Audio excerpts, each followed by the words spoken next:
Welcome to the historic walking tour of Barton, Vermont. Stop 1. Village Square. The village of Barton gets its name from General William Barton, who gained fame during the Revolutionary War through a daring raid that captured British General Richard Prescott in Newport, Rhode Island on July 4, 1777. After the war, he heard stories about the northern frontier of Vermont and petitioned Vermont for land in the area.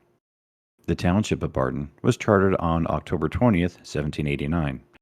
The village of Barton, formerly Barton Mills, was incorporated into the town of Barton on November 21st, 1874. Our walking tour begins and ends at the heart of Barton, the village square, at the junction of Main Street, Church Street, and Village Square.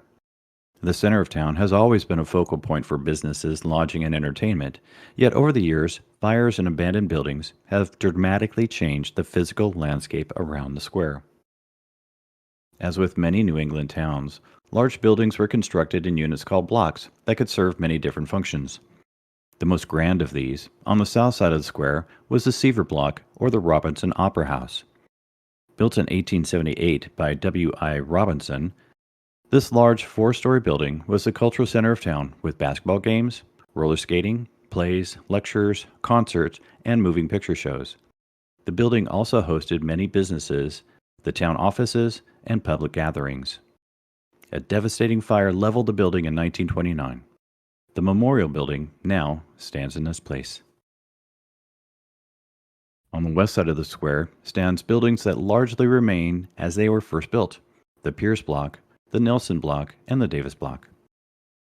The iconic architecture of the Pierce Block dates to its construction in 1885.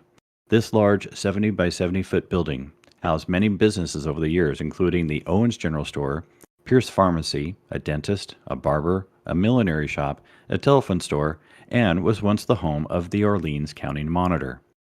At one time, Owens General Store was considered one of the most extensive general stores in Orleans County, selling clothing, footwear, dry goods, groceries, furniture, and farm products.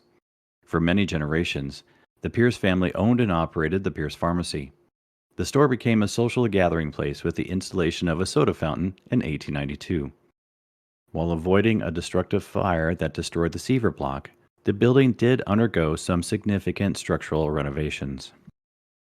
The Nelson Block saw many businesses over the years, including a clothing store, a grocery store, a jewelry shop, photography studio, and restaurants.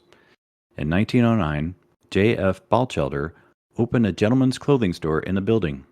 The Orleans County Monitor described the store as containing more than 700 feet of shelf space and fully 200 feet of drawer room. Everything combines here to make a modern haberdasher's establishment. In 1979, Samuel Auto Parts purchased the building, and it has remained an auto parts store ever since.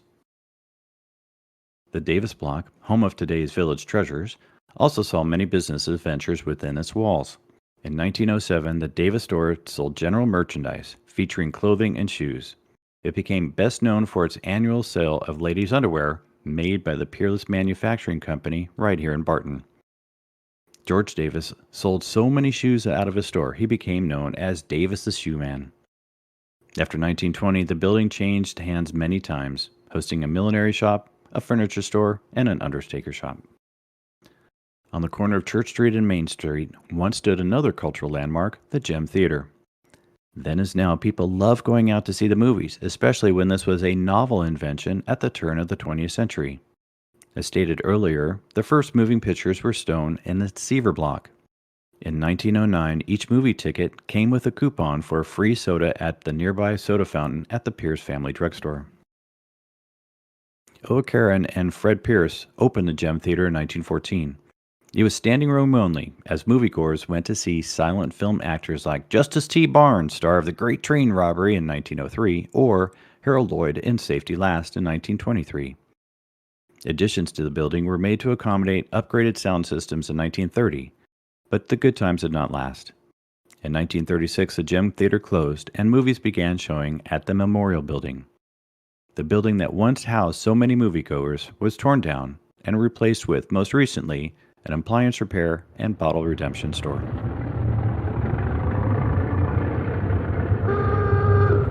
On the north side of the square, you can see what remains of the Barton Motor Company.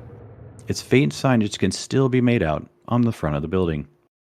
At one time, this automobile store was a testament to the popularity of the automobile in Barton in the 1920s and the 1930s. In 1928, for example, the 4 car dealerships in town sold 329 new and 401 used cars.